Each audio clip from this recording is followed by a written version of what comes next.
So I don't exactly know how many people will be watching this live. You can ask questions anytime in the chat on Discord or on Twitch. I now have two monitors, so I can see the questions in the Twitch chat as well.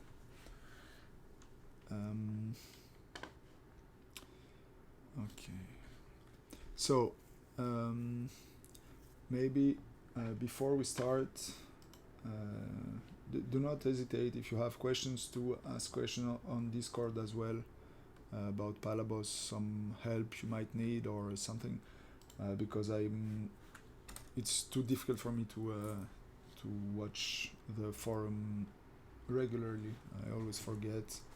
There are 200,000 notifications everywhere, so Discord is more a tool I use for work, so it's easier for me to follow questions on Discord.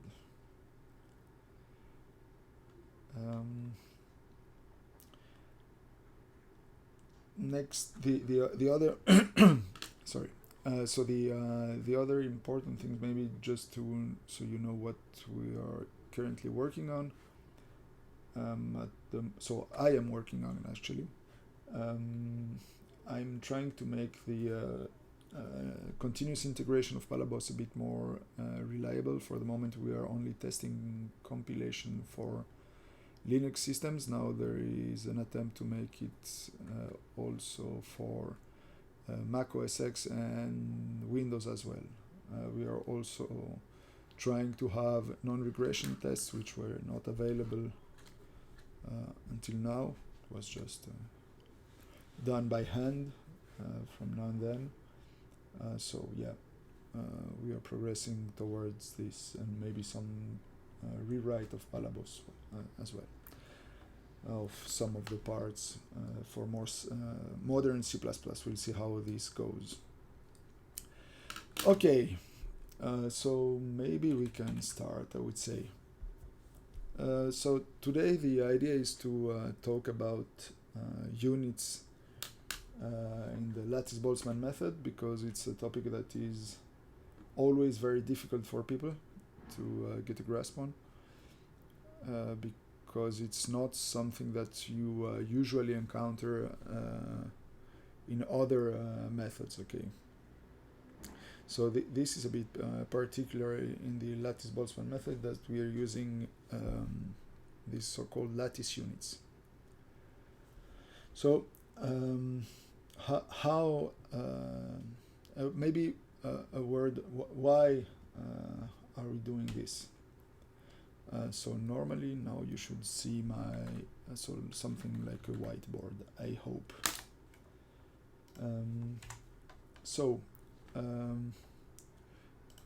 Maybe a quick word about why is it why are we using these strange units. I think it's mainly historical.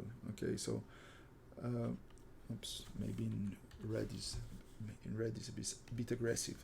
So okay, so basically what the Lattice Boltzmann scheme looks like, I will try to write a bit less bad. Come on. So is the following. Okay, so this is the collision operator for the Lattice Boltzmann method in the BGK approximation. So we have fi x plus ci at position x plus ci at t plus 1, which is f of x and t minus 1 over tau of times fi at position x and time t minus f equilibrium at position x and time t. Okay, so here what we see is that basically we progress through time with increments of 1, and also we progress in space with increments in units of microscopic velocity. So clearly we are doing something that, if we consider this to be standard units, we are doing something that is not consistent. Okay, so basically what we do here is that we have a hidden delta t and another one here, and then we choose them to be equal to 1. Okay, because it's more convenient, or at least it seems like it's more efficient also numerically to do like that. Now this introduces a whole lot of complexity with respect of how we should translate from physical units or non-dimensional units to these kind of units here. So maybe what we can do now is try to see how we can convert from one to the other. Okay, so if we let's say we have a grid. Okay, I will try to draw some kind of grid. Okay, let's make some and we have our grid points, which are here. Okay, so in the lattice Boltzmann method, the first thing that's important to know is that the grid spacing is constant in all directions. Okay, the other important thing is that from one iteration to the other, each population is transported from exactly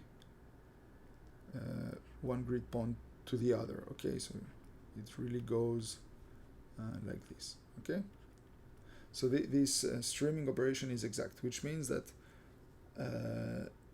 there is a close relation between delta x and delta t. Okay, they are related with this microscopic velocity, ci. So maybe the first important thing to see is how can we write quantities in physical and in lattice units consistently. So let's say we have the space discretization step delta x and the other one which is delta t, and that we want to convert to use that to convert let's say the velocity, for example. No, let's start with the position. Okay, let's say we have x in physical units, and we want to convert that into a position in lattice units. Okay, so this is relatively straightforward. Okay, so what does that mean?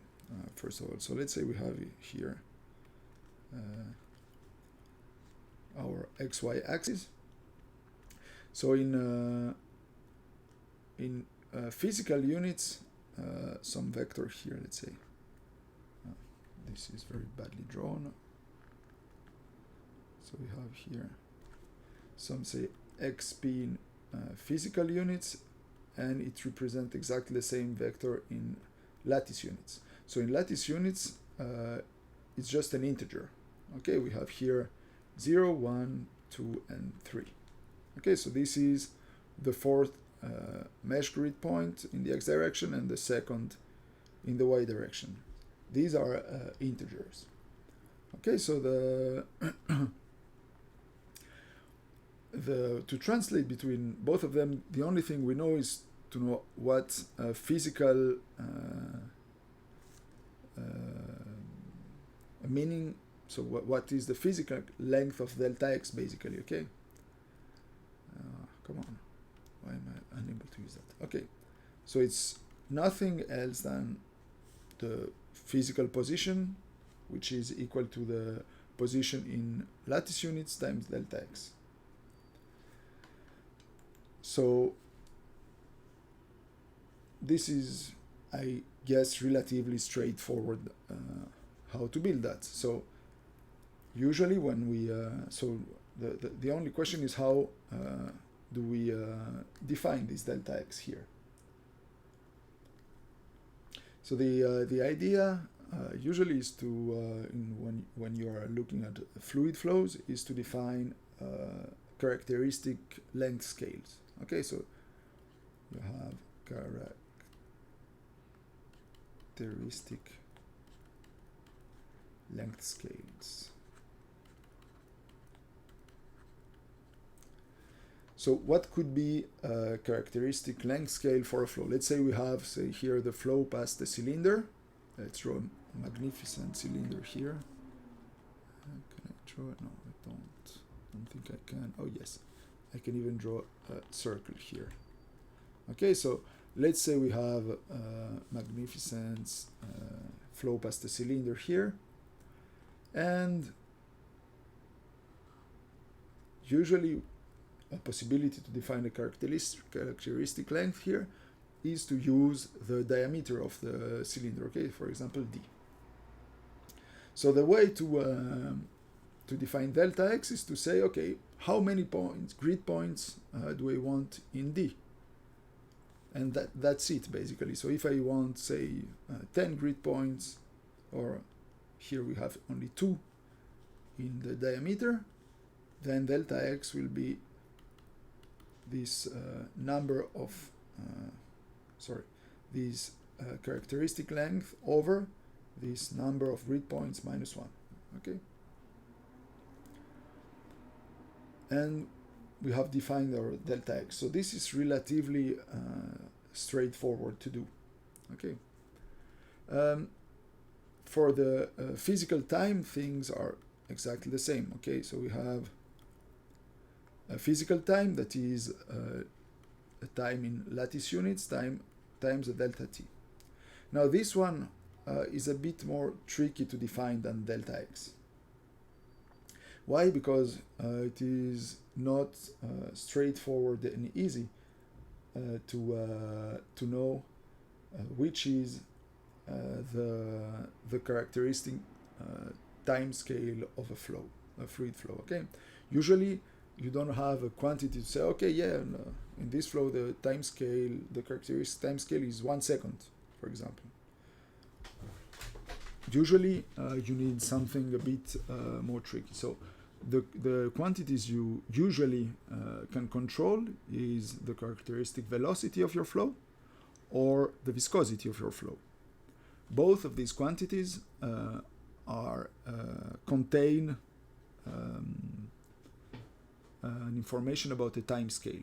Okay, so for example, velocity has units. Let's write like this. So let's say u is the velocity.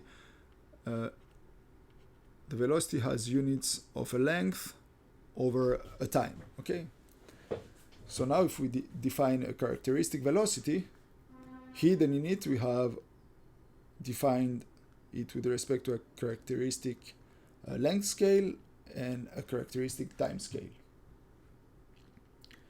So to define our characteristic time scale, we can just take our characteristic velocity and divide it by our characteristic length scale. Okay, and that's usually how we define this delta t. Actually, what we usually do is say, okay, let's say we have a velocity in physical units, which is a velocity in lattice units times delta x over delta t. Okay, so this is exactly, it's just dimensional lines. Okay, so we know that delta x has units of a distance, delta t has units of a time, so we must rescale ULB accordingly to get the characteristic velocity here in some kind of lattice units, on physical units, sorry. So this means basically that delta t, if we solve this equation for delta t, will be ULB over U physical times delta x. Okay. Why do we usually do things like that? Well, maybe you know that So this is, of course, not the only choice. As I said before, we can also go with the kinematic viscosity. Okay, so we can do exactly the same exercise with viscosity, which has units of length square over over time. So we can do exactly the same. So we have the kinematic viscosity in physical units is the kinematic viscosity in lattice units times delta x square over delta t square. Okay. This would give us another delta t, which would then be nu LB over nu P times delta x square.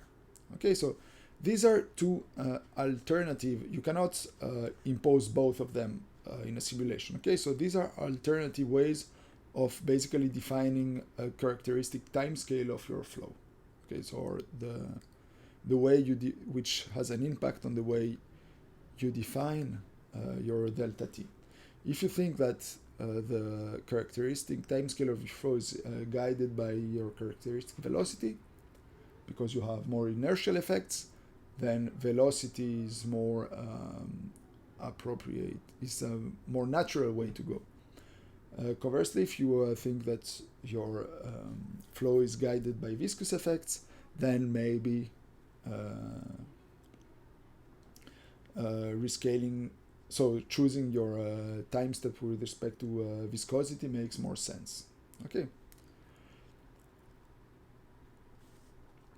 Nevertheless, one thing that is here quite important, I would say, is that if you look at, oops, sorry, why doesn't it take? Oh, sorry. Yes, I guess.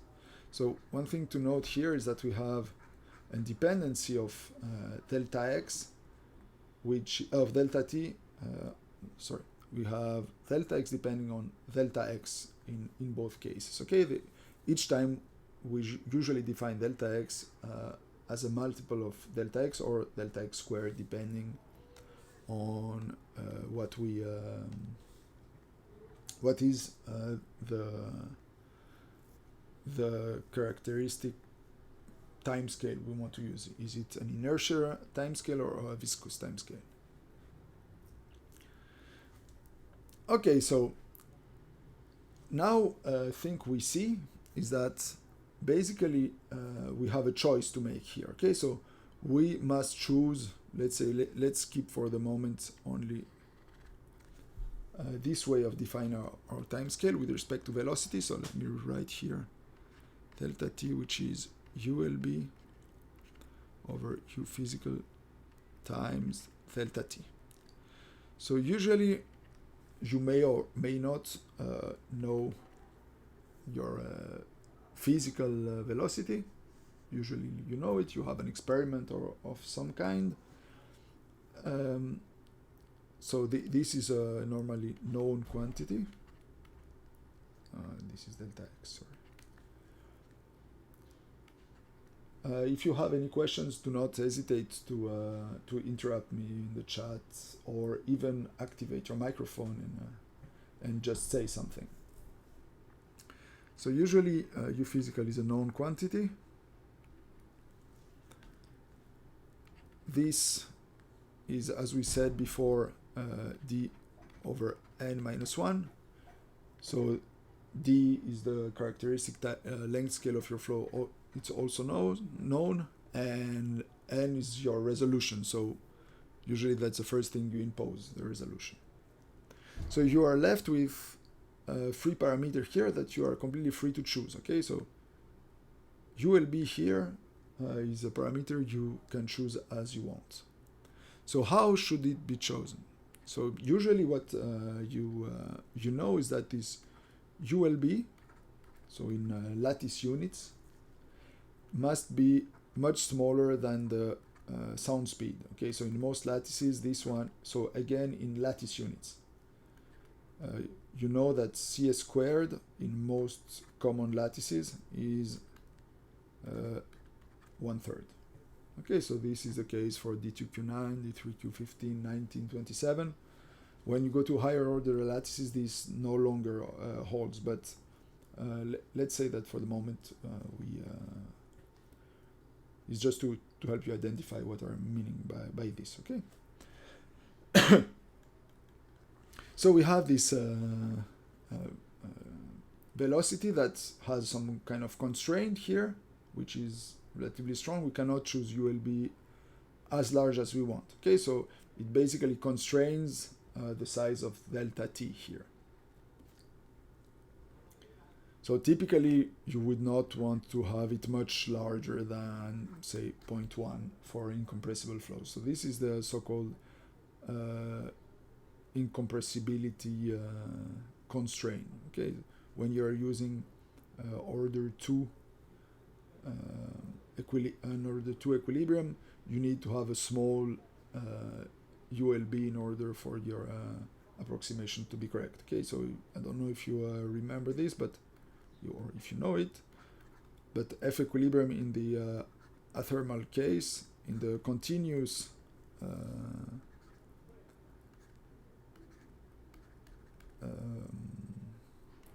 Boltzmann equation, basically what is this? It's minus u square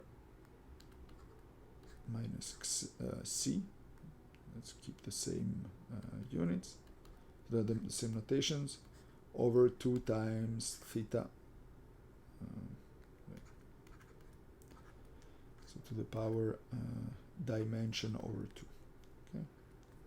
And this theta is the temperature, which is usually 1 in athermal flows. Okay, so then what we do when we discretize the thing is that we make some kind of expansion of it, okay, for small velocities, which then gives something like, which is proportional to rho times 1 plus c times u plus 1/2 h2. So this is the second order Hermite polynomial. Okay, so basically we approximate the Gaussian with a polynomial expansion. So this only holds for u being small. Okay, so if you do all this thing carefully, you have here CS square and here CS4. Okay, so this is the ratio that is important to keep small. Okay, so now we basically have fixed a delta t, okay, because we can choose freely, so we are free to choose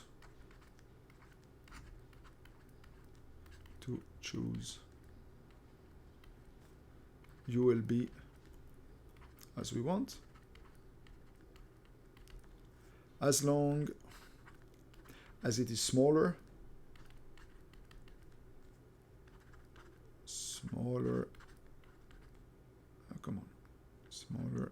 than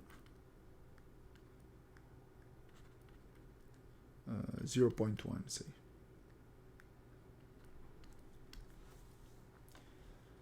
Okay,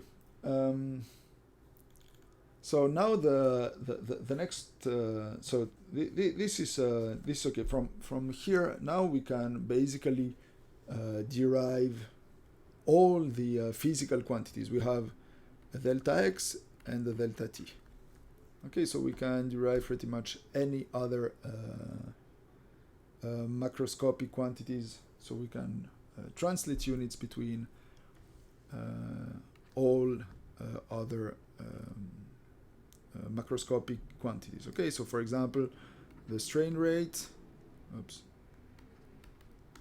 which is the symmetric part of the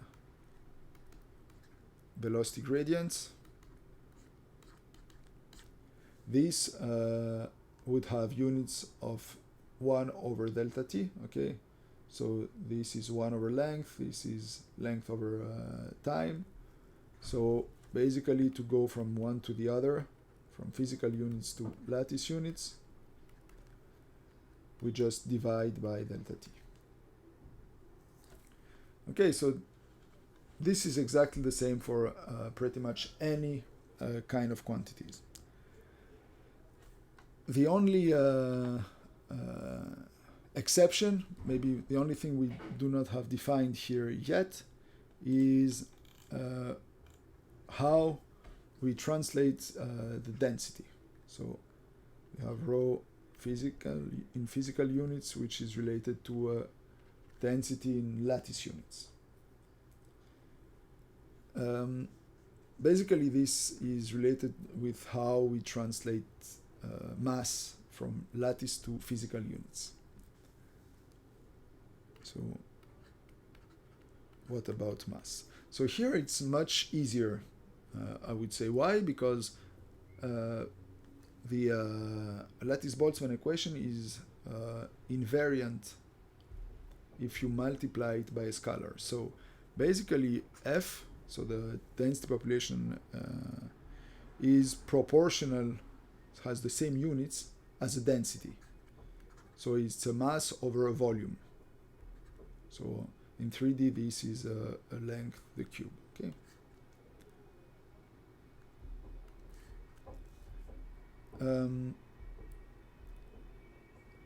Oh, sorry. Yeah. This is not completely true. So let me start again. So how should I note it? So we want, say I will note it with a capital rho, which is like a P in. So the units of a density. Okay. So the population have units of a density over a velocity to the cube. Okay.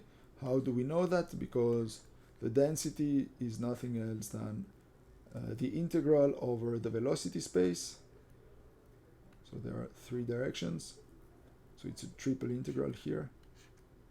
So it's dcx, dcy, dcz of f. Okay, so this tells us basically that f has units of density over velocity cube.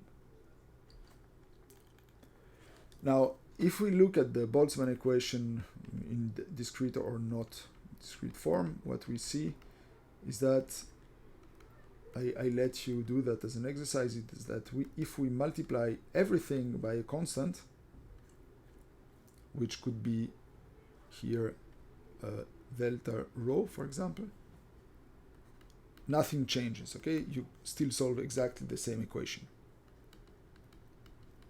So we have nothing to do. We have the same equation, and we just have to rescale all the quantities by this delta rho if we are interested. Okay, so the density and maybe the pressure also we have to rescale. Okay, all the other quantities do not need any rescale. So we'll just drop the density rescaling because it's quite trivial to do. Let's go back to the rescaling with respect to characteristic length or characteristic time. So what do we have now? What we have is a characteristic. So we have a velocity that we have chosen. Okay, we said it before. We have to choose it. We have chosen a ULB. We have chosen a number of grid points. Okay, and this has given us a delta x and a delta t to translate from physical to lattice units. Now, a thing that is still missing is how we will set our transport coefficient, okay, tau.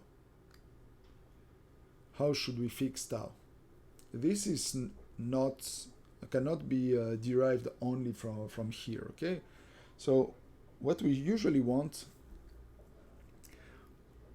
is to have, not usually, what we always want is that we have in our simulation exactly the same simulation as in our physical experiment, for example.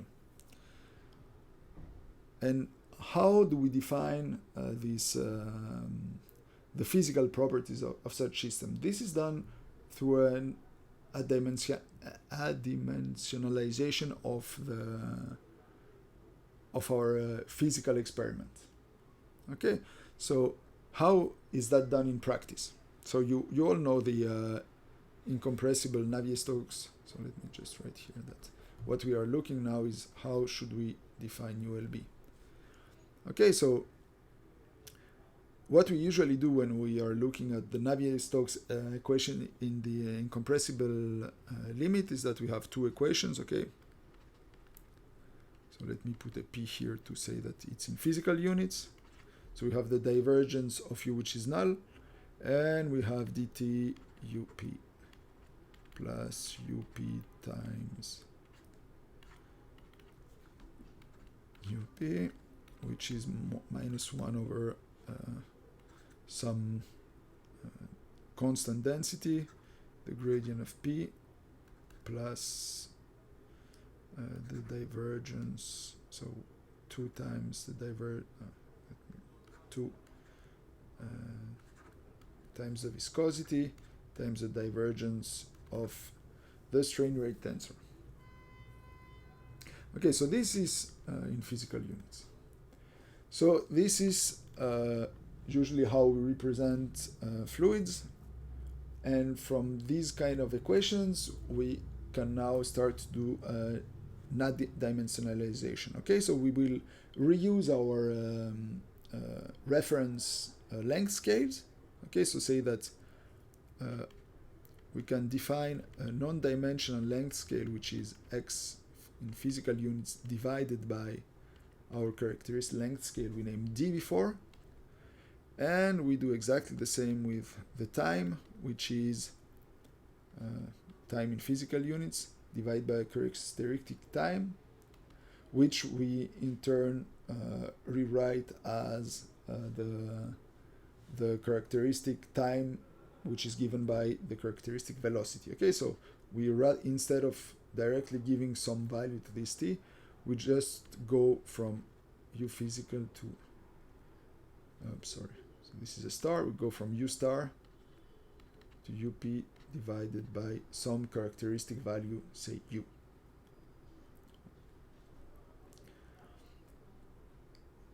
So what does that mean here is that we have Tp times our characteristic velocity divided by the characteristic length scale. I hope I'm not making any math mistakes.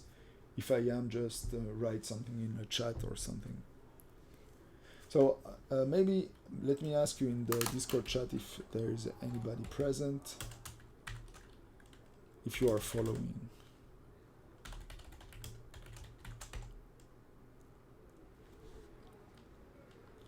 Or maybe I lost everybody of you. Looks like I lost you all. Maybe in the Twitch chat, I don't know if there is anybody. No, there is at least one person not dead yet. Well, 2 people are not dead yet. Okay, so now with all these things, basically what we can do is rewrite these 2 equations. I will not do that now because it's a bit too easy, I would say. Is that we can rewrite these equations in non-dimensional form, which then will read like that. Okay, dt star u star plus up star. So we just rewrite everything in here with star, not p here, u star. So everything here is in non-dimensional units. Gradient of p star plus 1 over the Reynolds number, divergence of s star. Maybe there is a 2 here, I never remember. Okay, and the Reynolds number is what? Is the characteristic length times the characteristic velocity divided by the kinematic viscosity. Okay, and this is, this is the important quantity here. Okay, so this is the way we can say that 2 simulations or 2 physical experiments are the same. This allows you, probably you already know that, to make smaller scale wind tunnels than real life. You don't always want to put a real car into your wind tunnel, because then it becomes huge. If you rescale all your characteristic quantities and keep this Reynolds number constant, then you're simulating exactly the same physical setup as you are doing if you have your original length scales. Okay, so this is exactly the number we want to use to define our kinematic viscosity. So if you remember, we already said that we already know. So we fixed ULB and the number of grid points of our simulation.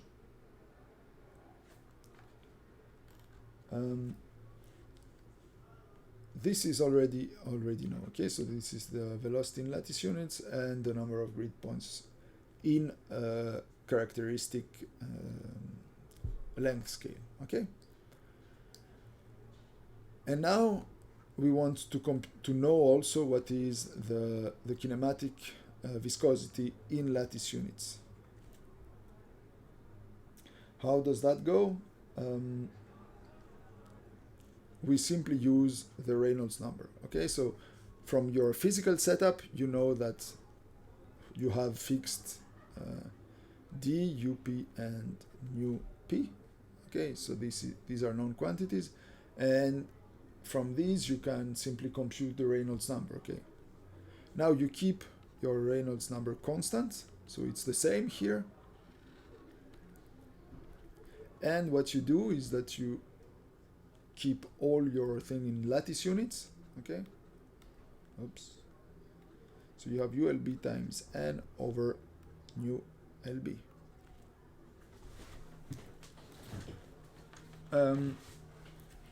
You solve this. I don't think you have any problem solving this. So you have nu LB, which is ULB times n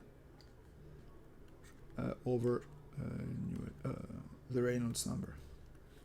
And this gives you this quantity. So basically, oops. Right, a bit better. Okay. Now, what do we need? Why do we need this viscosity? It never appears anywhere in this lattice Boltzmann equation here. Okay. Well, actually, you certainly know better than me that the kinematic viscosity in lattice units is Cs squared times tau minus 1/2. Okay, so you need the kinematic viscosity to compute the relaxation time in lattice units. Okay, so how does that go? You have then tau, which is nu LB over Cs squared plus 1/2. I hope I haven't made any math mistake here.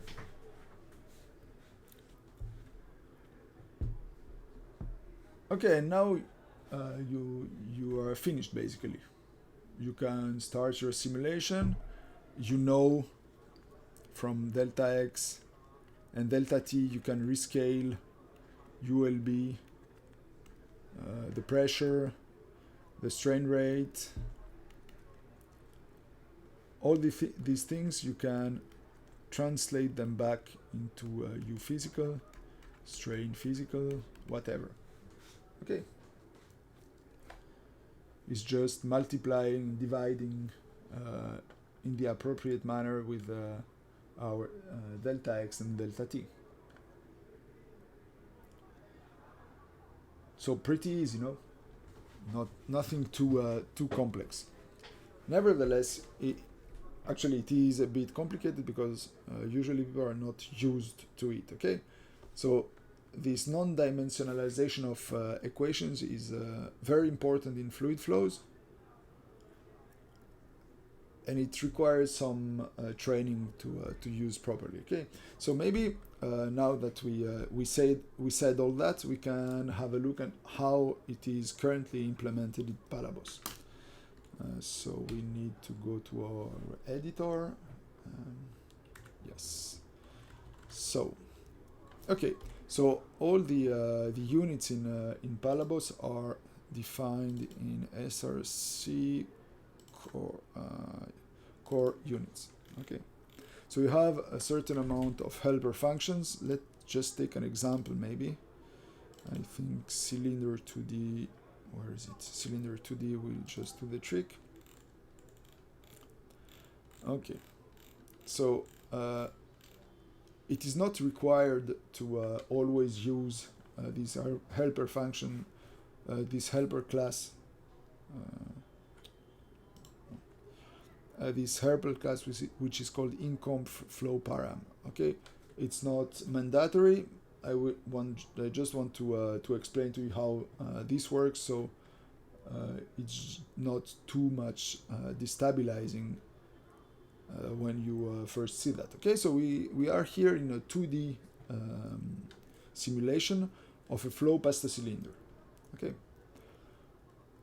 this incompressible flow param class has a certain amount of parameters, so in its constructor.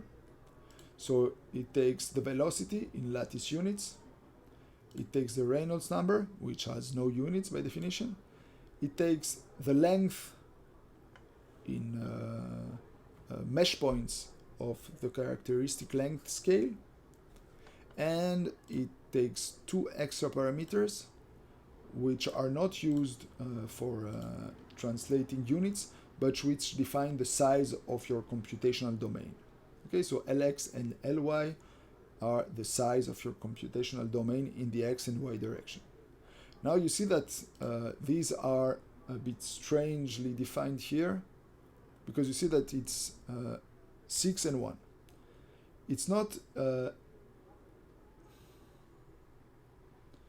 okay, there is a question in the chat. What if we know the kinematic viscosity instead of the inertial velocity? Also, how we convert pressure. Okay, that's a good point. Maybe before I dig a bit deeper with this Palabos stuff, let me go back to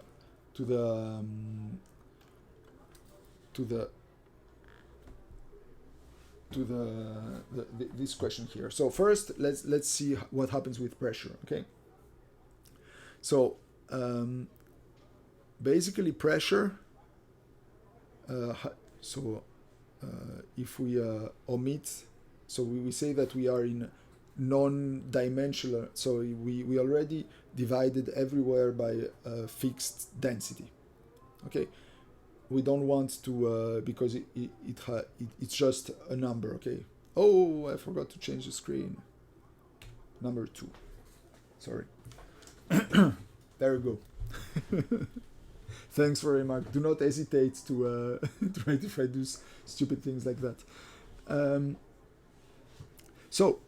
When we want to translate pressure, basically, I will just, so here implicitly everything is divided by this delta rho. Okay.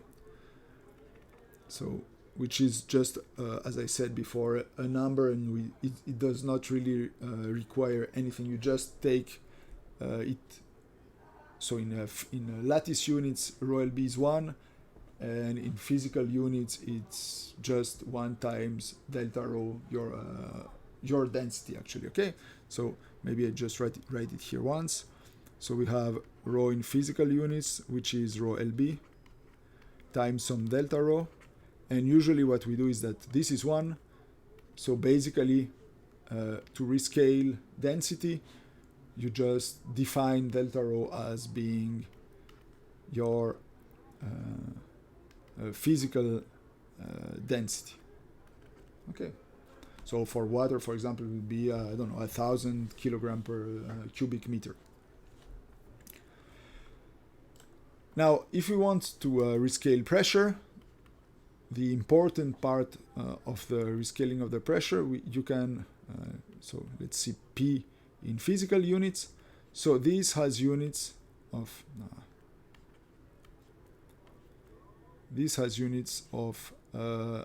velocity squared, basically. Okay, so it's length squared over time squared. Okay. So you just use this information. Okay, so it has basically the same units as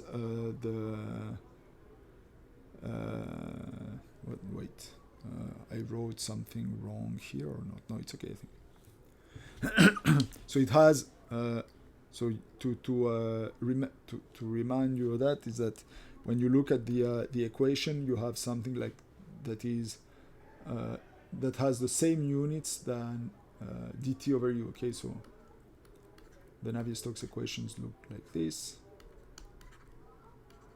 times 1 over rho plus nu Laplacian of u, for example. Okay, so if you are in the incompressible units, so you see that p must have something. So p over rho, okay, we just discard rho, it's not really interesting. Must be something like velocity squared, because it is velocity, yeah, so here we have something that is like length over time squared. This is something like 1 over L, and this must be therefore like length squared times squared. Okay, so the physical pressure is the pressure in lattice units.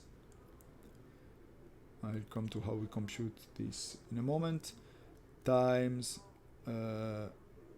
for example delta x over delta t squared. Okay,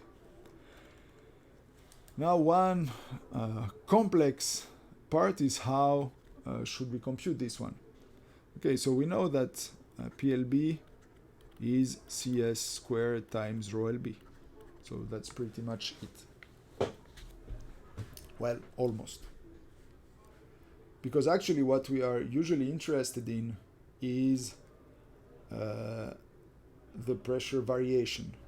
Okay, so if you really want to, because you probably know from Navier-Stokes equation that pressure is defined up to an additive constant. You can see it here. Okay, if I rename P into P prime plus C with C a constant, I will never see this C. Yeah, so there is another question in the chat that the pressure is for an ideal gas. Exactly, so everything I'm saying here is for an ideal gas, obviously. Okay, so what we usually do when we want to compute, so this is PV equals nRT in some form or another. Okay, CS squared is given by the virial equation, which is related to the temperature. We do not really have a temperature here, it's basically 1 in some weird units. So basically we have this perfect gas law, but then when we want to compute some kind of absolute value for our pressure, what we usually do is we would say that PLB is CS squared times rho LB minus this characteristic density in lattice units, which is always 1. Okay, and this will give us the absolute value of our pressure that we can then relatively relate to the physical pressure, which is then nothing else than delta x over delta t squared times pressure LB. Okay. Is that okay? Paul, are you okay with this? Let's ask you again in the chat.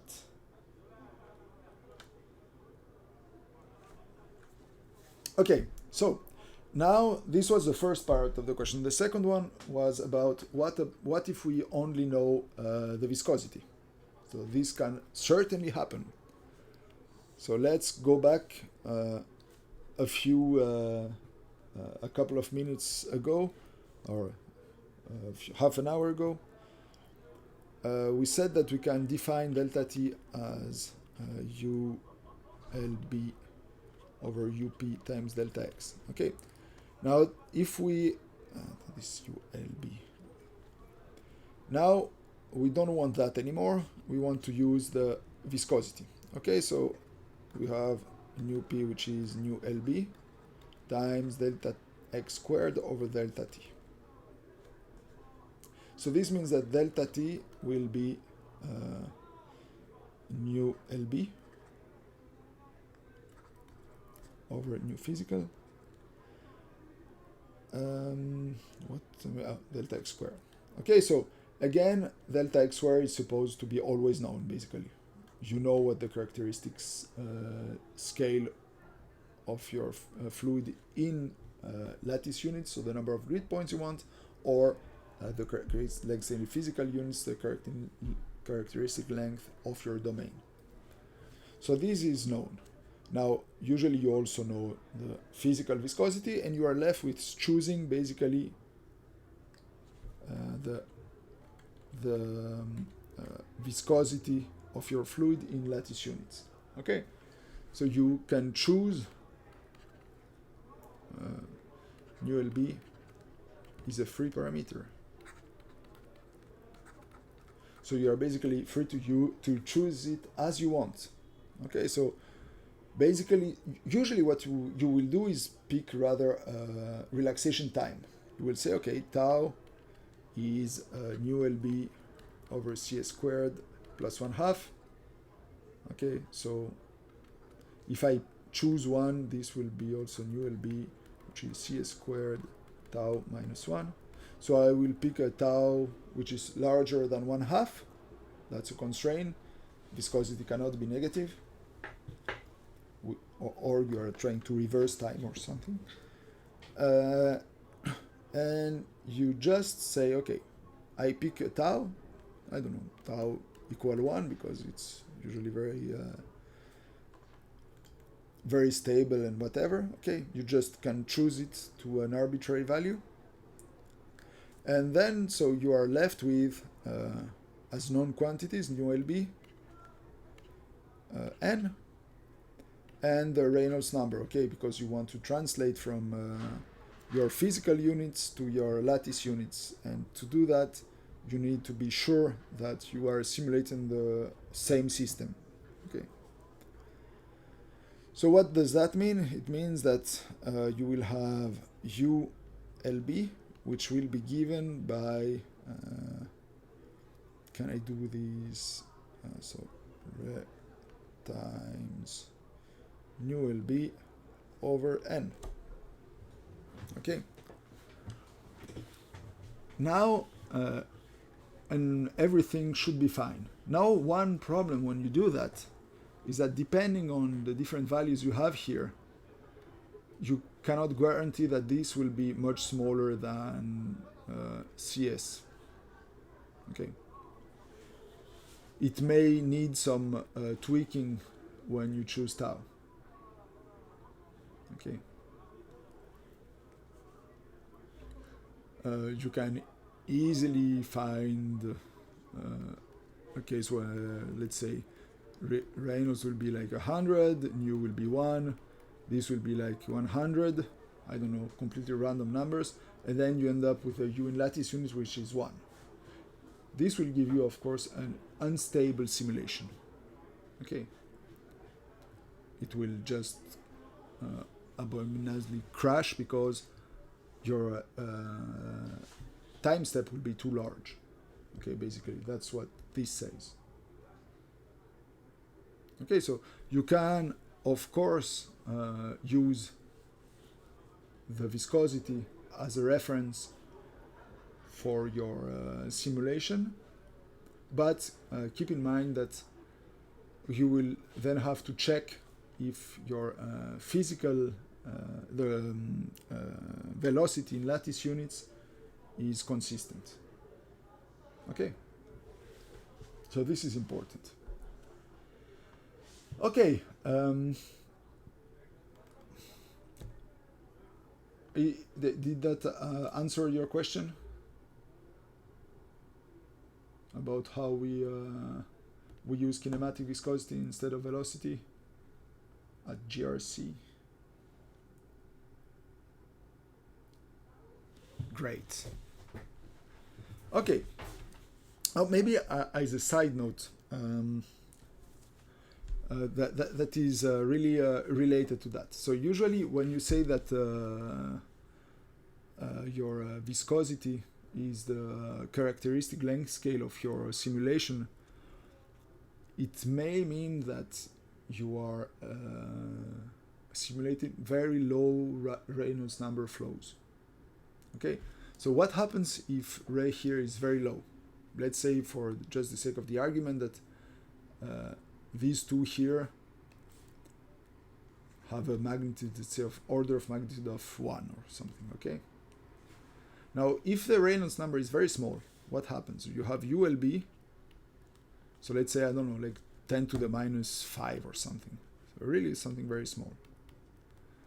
Okay, this would mean ULB would be 10 to the minus 5, so this would be something like Reynolds 0, okay?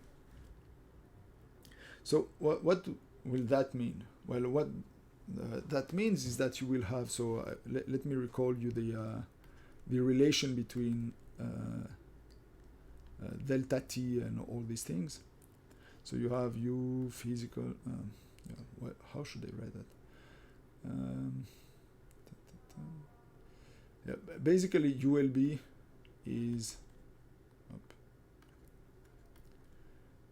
U physical times, well, no, I will manage to do that. Okay, U physical over ULB times delta X. Okay, so you first see that this thing here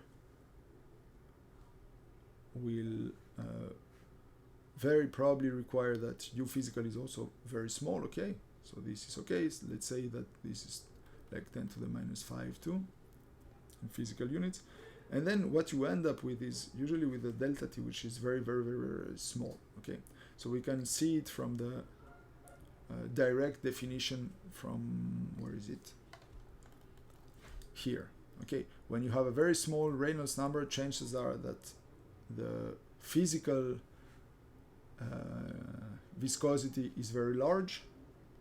This one can be of whatever order of magnitude you want to, say 1, and then you are going like delta X squared. So let's say that this is like 10 to the minus something, don't know, 2, 3, 4. Then you have this one, which could be to the 10 to the minus 2 squared, 10 to the minus 4, and you end up with delta T, which could be like up to 10 to the minus 8. So this means that to perform one physical second, you will need 100 million time steps. Okay, so this is really, really bad. So if you just do it like that, then you will have troubles converging, okay, having a solution in some acceptable time. What you should rather do is try to rescale your simulation for the following reason. Okay, so when we do the dimensional analysis of the Navier-Stokes equation, okay, so what we did here, okay, where is my here? What we did is that we rescaled time with respect to the characteristic viscosity, velocity. Now, if we do exactly the same but use the characteristic viscosity, so use the viscosity to make the time, so to make this equation non-dimensional, what we end up is an equation without any transport parameter. Everything will be like this. Oops.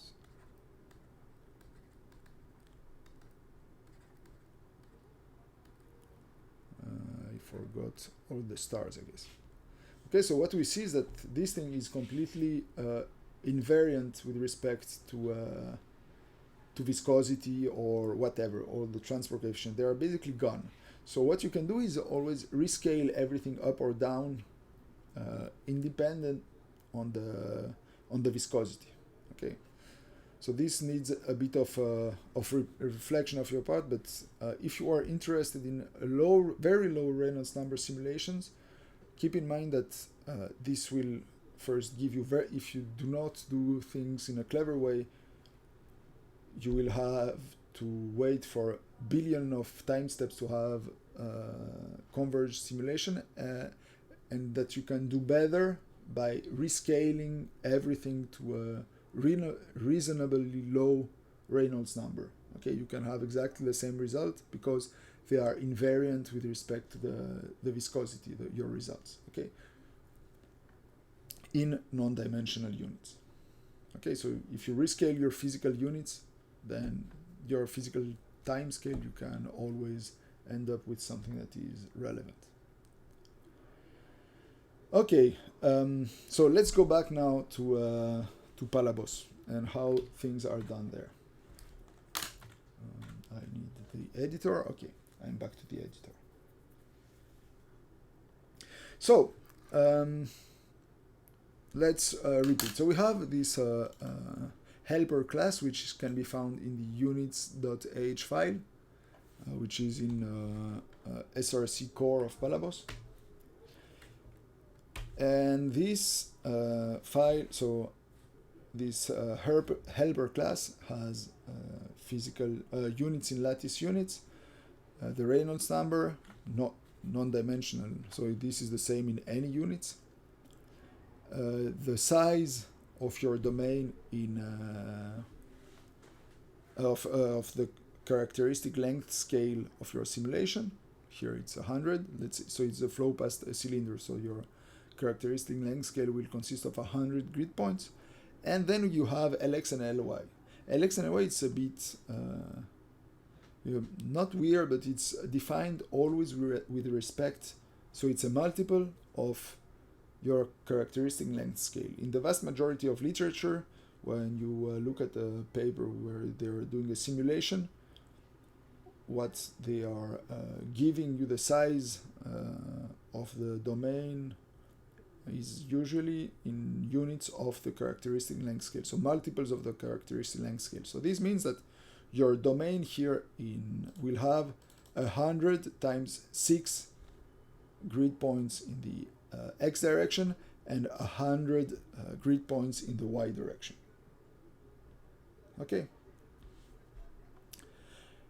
And then what is implicitly assumed here is that your characteristic velocity in physical units is 1, and that your characteristic length scale in physical units is 1 also. Okay, so this is implicit here. Or if you want to say it in another way, you are converting with respect to non-dimensional units. Okay, if you pick u as your so the velocity as your characteristic time scale, so the reference for your time scale, it means that you are converting from and into non-dimensional units by default in Palabos. This can be changed, but we will talk about it later. So what does this class help you with? Okay, so first it will compute for you all that needs to be computed. For example, all the grid points. Okay, so how many grid points in the x direction and in y direction of your lattice? Okay, the multi-block lattice is the what is encoding every grid point and the dynamics, the collision model you want. Okay, and so now you know that from this class you get the x and y dimension of your lattice. Another thing that we will compute for you is the delta t. Okay, so you will know that delta t is computed, is given for you in this helper function. Okay, so it will help you convert from integer iteration to an actual time. Okay, so it can be done in 2 different ways. You can also go the other way around. You can give a time in, say, physical units, and it will convert you that to a number of steps or iterations. Okay.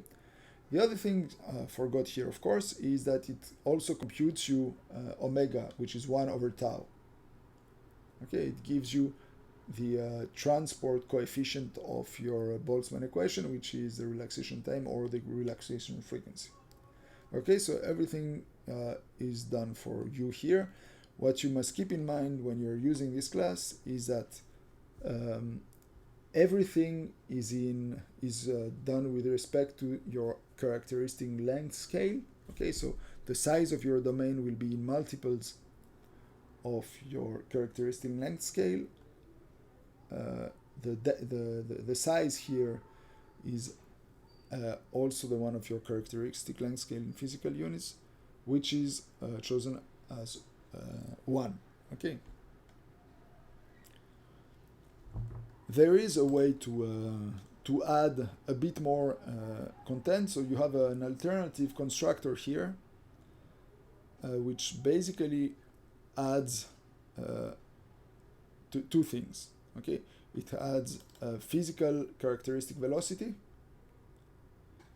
and a physical characteristic length. Okay, so the by default constructor, the one you see in almost every Palabos example, is the one without a characteristic length or a characteristic velocity, physical velocity in its constructor. But you can also use the one with physical velocity and physical length to convert with your physical units. Okay. Now, we have seen and noticed that this helper class is not super easy to manipulate by beginners in Palabos. Okay, so you can manage to do stuff, but in the end it ends up being confusing when you're not used to it. Okay, so we have been thinking a bit about how we could revamp this. Okay, first, we may not really want to always use the velocity as a characteristic time scale. For example, Andrea Parmigiani, who is one of the people that made half of the physical application of that were ever done with Palabos for geofluids, hates using the velocity, the characteristic velocity, as a way to specify delta t. Okay, he usually prefers to give a relaxation time and play with all the parameters so that the velocity he'll get in lattice units is okay. So this is much more complicated when you try to use this this class here. So how can we try to add more flexibility? When you add more flexibility, one of the dangers is that you end up making some awful bug because you somehow over-constrained your system. Okay, you first start by specifying some characteristic velocity, and then you say, oh, okay, no, I want to specify the kinematic viscosity. It's easier for me. And then you forget you somehow mixed both, and you end up with completely crap unit system. Okay. So how can we try to encode that? So I started, and also with Francesco Marson, we started writing some prototypes to revamp this unit system. Oh, there is a question on the chat, looks like, or not.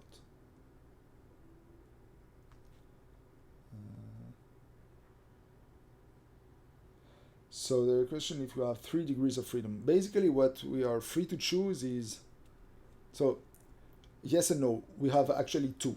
Usually the Reynolds number is known because it's, yeah, exactly. So what we don't know is basically delta x and delta t. The rest, is known because we usually fix the density as 1. Okay, all lattice Boltzmann simulation usually have rho equal to 1. Okay, but we only have actually 2 degrees of freedom because it's the resolution and the characteristic velocity or the viscosity to fix delta t. The Reynolds number is not really a degree of freedom because it's related to the Reynolds number of the physical situation you want to simulate or the other reference simulation you want to have. Okay, does that make sense or not?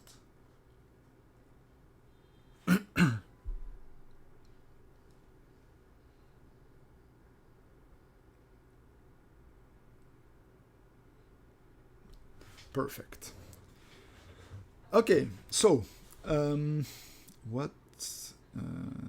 Yeah. Okay, so now let's try to just maybe to say how we are trying to do that. So I made some very rough prototype, which is starting to look like something that could maybe sometime be usable. It's quite interesting from the programming point of view. Okay, so one of the problems that you can encounter when you are so let me write this down on the again on the whiteboard. Okay, so what you have basically when you are trying to solve your units problem, you want to specify some characteristic length scale, some characteristic velocity, or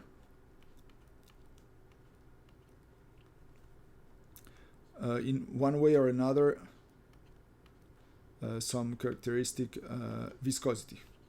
Okay, so this could be directly done with fixing tau or omega. The thing is that it's very easy to screw things when you have many ways of defining stuff. Okay, so for example, you may want to fix the velocity and the viscosity at the same time. This usually, I'm saying usually, if you already have fixed the characteristic length scale, will give inconsistent an inconsistent time scale. Okay, so what we want when we are specifying things is a way, a relatively easy way to say to our program, okay, set the length scale, then set the velocity, and then if we try to set the viscosity, we will get an error. Okay, so this is basically what we would like to have. So here this should not be allowed. So how can we do that? So that in modern programming languages, we have so-called optional types. So in there is also one in C++, which landed in C++ 17, which is called optional, very original. So it exists in Java, it exists in Rust, which is a type option. There are various ideas, so various names, but basically it's always an option. And what does that type do? It's basically it can have 2 values. Either it contains a value, okay, so optional. So either it contains a value, okay. So I will use, because I find it intelligible, I will use a syntax which is close to Rust, okay. So either it will contain a value, let's say a double, okay. Either it would contain nothing. Okay, so this is a way to tell your program that you already specified something. Okay, you said that, for example, the velocity is the ULB is 0.1, okay, or that you haven't already. Okay, so this will allow you to never over constrain your system. If you already specified a velocity, then you will not be able to rewrite it. For example, you can write your code in a way that you cannot overwrite it by accident. Or if you are trying to over-constrain your system, for example, you specified a characteristic length scale and already a characteristic time scale. When you want to re-specify this characteristic time scale in some manner, then you will get an error. Okay, so you can add extra safety into it. So how am I trying to do that in our recent attempts with Palabos? So this will be more programming stuff now. So what is the idea? We will define this option type here, which is basically a wrapper around this C++ optional. Okay, I don't want to enter into too many details, but basically it's just a wrapper with some extra functionalities, because I find that in the standard optional type they are missing some stuff. Now, when we want to construct our unit system, basically what we're interested in is getting delta t and delta x. Okay, this is from this we also get the relaxation time, for example, or the relaxation frequency. Okay, now each time we want to set something, because we also may want to set whatever quantity. Okay, so what will happen is that we will try to we can verify if it's consistent to specify it. Okay, so for example, say I want to specify some relaxation time. If I already specified kinematic viscosity, then this cannot happen. Okay, this will mean that I would over constrain my system. Okay, and this will throw an exception. Okay, I already have constrained delta t, so I cannot reconstrain it. Okay, another thing that this function will help me do is try to specify things in a bit more intuitive way. Okay, so if you want to look at an example on how you would use it, instead of having this large constructor that does not say much about what is happening, okay, there are implicitly defined stuff, and this is not very helpful for beginners. So what we the way we will construct things now is that we will use this a builder pattern, we call it. So it's not we, it's the computer science community. Well, basically what you do is that you try to construct this builder object, and then in the end you actually instantiate real units. Okay. So what you can do is set all your quantities, and when it's built, it's automatically checked for consistency. Does the parameters you set make sense or not? If they're not, you get an error, and you can try to figure out what will happen.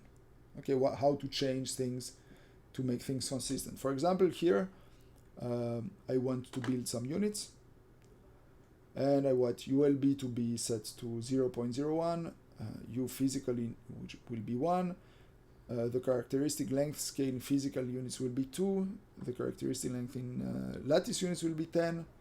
Then I want my physical lengths in x, y, and z direction be these quantities here. These are not anymore in reference with the characteristic length scale. Okay, so it's absolute. And in the end, we set the Reynolds number. Okay, so let me try to. Normally I can open the terminal here. Yes. So basically now that I can just compile this and execute it. Okay, so whatever. You don't really care about the units. But what is important here is that it has been checked. I have a value for omega, which has been computed. I can launch the simulation. Basically, I have an x, and y, and z. Now, what happens if I forget, for example, to set a characteristic length scale? I hope this still works. What will happen is that you will have an error, okay? It will say that you cannot access to one of the quantities you need to construct your units, okay? Which can be really useful, especially for beginners. The other thing that can happen is that you can try to over-constrain your system, okay?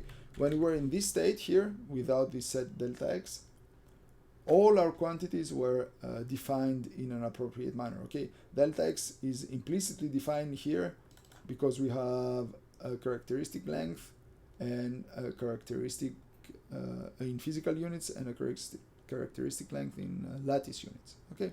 So now if we try to add a delta x in excess, it will also say that we have over-constrained our system.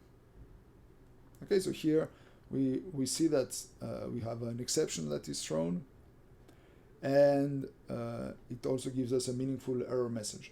Okay, so these things can be really helpful. The other nice thing from the computer science point of view, or from the user's point of view, is that we don't care in which order we add things. Okay, we just say to our builder that we want to set any quantity, and whatever the order, it will try to build the things. Okay, I think this is also something that is important. Oh, I completely forgot. Now I understand. I completely forgot to add to share my screen in Discord. Yeah,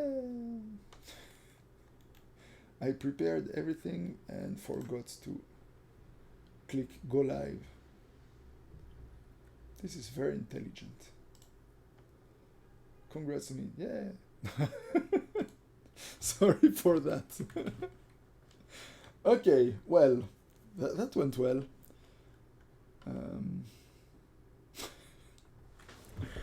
Okay, so anyway, everything is recorded, so and you can watch it on Twitch too. So hopefully, you did not get lost.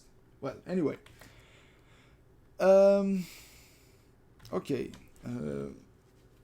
So that's what I wanted to say about this new way we are trying to experiment. It's not really finished yet. We are discussing with Francesco how we should do that. Okay, maybe before we end, do you have any questions in any chat? I think on Twitch or on Discord.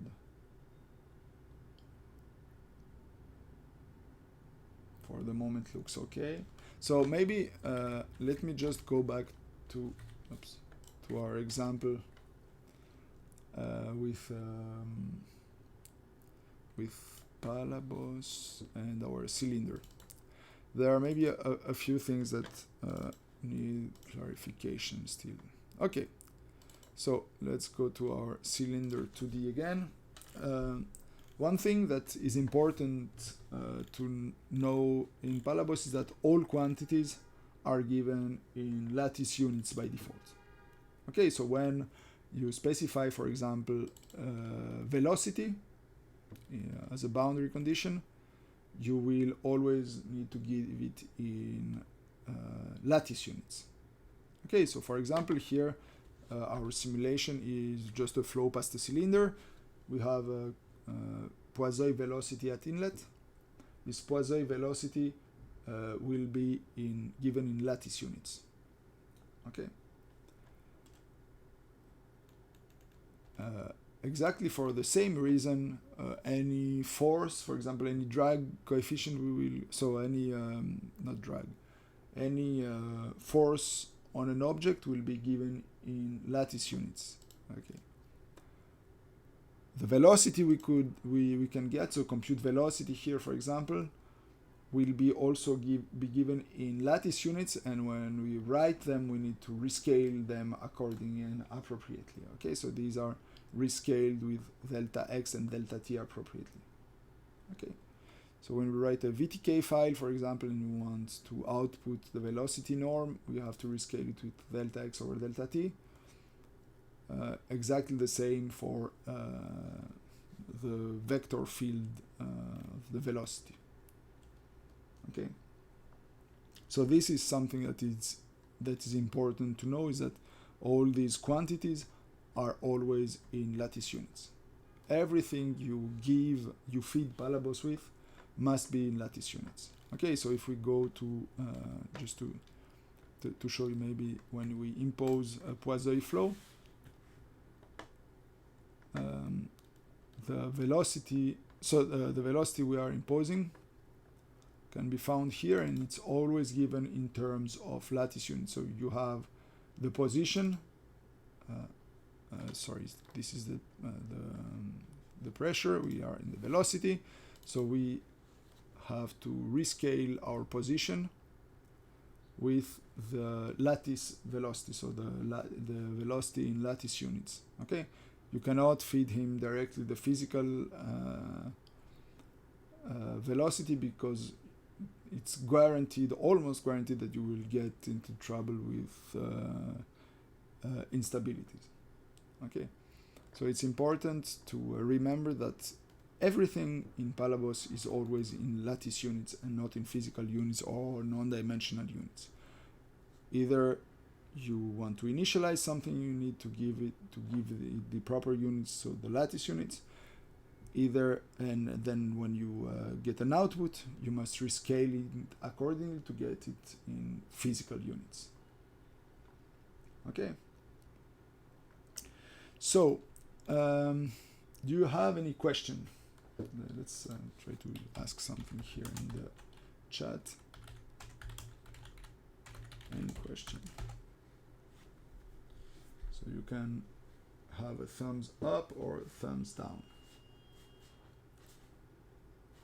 It's not, so if you have any question that is not related with units, you can also ask. You can also suggest maybe topics for other streams.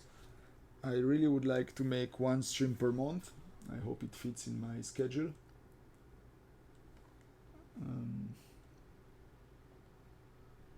No questions, no nothing. Okay, so maybe to finish today, maybe a question? You have a candidate for a question.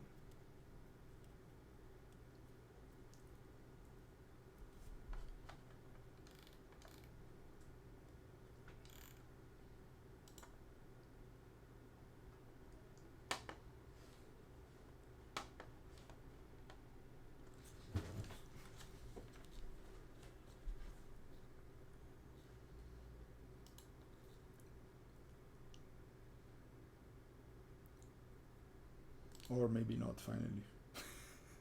Oh. Why almost every example in Palabos have a Poiseuille profile? What would you want it to have instead? I mean, many of the examples are flow past something in a tube or in a or in a rectangular channel. Okay, so it's always because it's simpler, and it's so the outer boundary conditions is always something that is difficult to specify. Okay, so either you have some imposed inflow, okay, then outflow is yet another problem. Okay. Uniform flow is also possible. It's just a matter of if you have walls on top or bottom. There are there are also other examples with uniform flows, I guess. Which one would be with uniform flow? I don't know. Probably the aneurysm, or maybe not. I don't know. External flow around an obstacle certainly has a constant flow. So so you can put a uniform flow in a channel, but then you need some waste some mesh points to have the flow establishing itself inside the channel. Okay, if you don't have any walls on top and bottom, you don't need the Poiseuille. You can just go with a uniform flow. Then, if you have turbulence or stuff like that, maybe you have to do things a bit more in a more clever way. But if you have no walls on top and bottom, then uniform flow is okay. If you have a channel, then you need something that is more related to something that is a Poiseuille-like flow to avoid wasting resources waiting for the flow to establish. Does that make sense?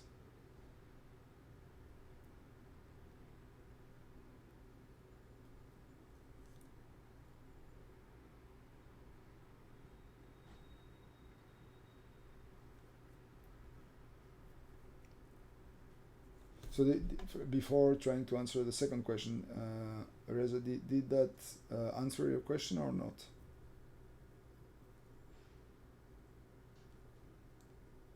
Okay, great. Okay, so the next question is, and the VTK outputs, the pressure variables lattice in units are delta x. Normally, when you're plotting pressure, what we usually do is plot them in delta x squared over delta t squared. Okay, I don't know if we have any, let me check, we have any example with pressure here.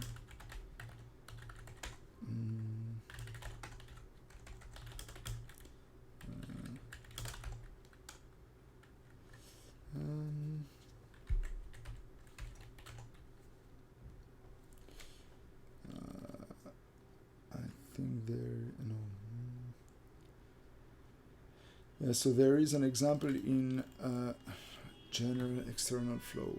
Let me try to get that one. General external flow. Okay. Okay, so where is the pressure? Okay, so you have, so the rescaling basically will be the density in lattice units times, so this will be 1 over the rescaling that needs to be done, okay? And then you have delta t squared over delta x squared times the ambient pressure. So this is the default pressure where you want to do the measure, okay? So now when you want to get something that like an output, there it is. So you compute no, wait, the density, where is the rescaling? Okay, so you have when you want to output the pressure, so you compute the density and you rescale it with the scale. Okay, so what is the scale? Is delta x squared over delta t times rho times Cs squared.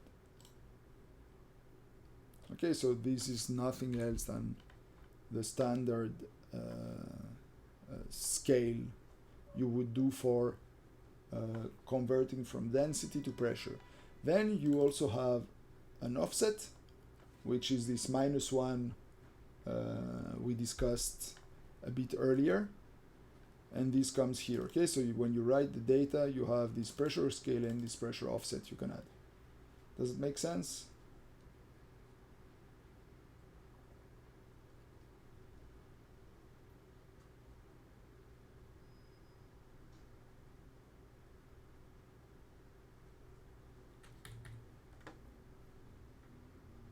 Okay, great. So do you have any other questions or suggestions for next streams? things you would like to see. I cannot guarantee that I will comply to any of your requests, but this can give me ideas. What I wanted to do is continue with the example. So this was a kind of a first stream of the year, of the academic year. What I wanted to do in the next streams is continue with the cylinder example and add, for example, off-lattice boundary conditions, grid refinement, turbulence modeling. So one stream per topic, I would say, because otherwise it's a bit too much in one stream. But continue with this cylinder and try to make a full example with hopefully some meaningful results at the end, and compare the results we get to results in the literature, evolving the code with more and more things in it, like off-lattice boundary condition, grid refinement, turbulence modeling, basically. You're welcome, Reza.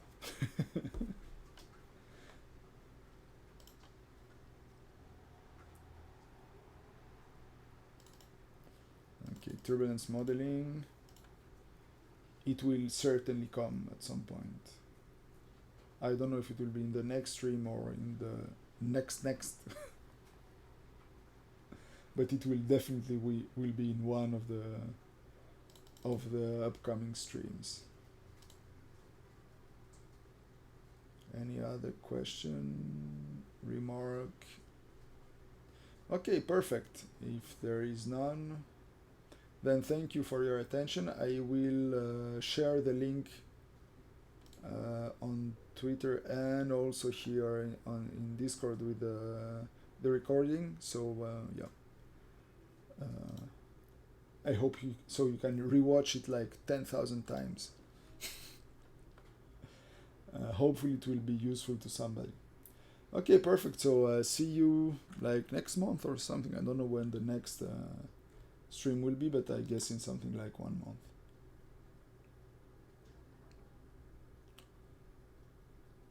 Oh, there is maybe a question or a remark. Let's wait for the last one.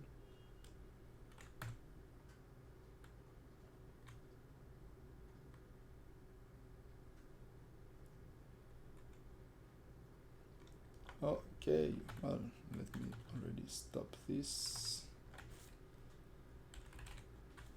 So bye bye and see you next time.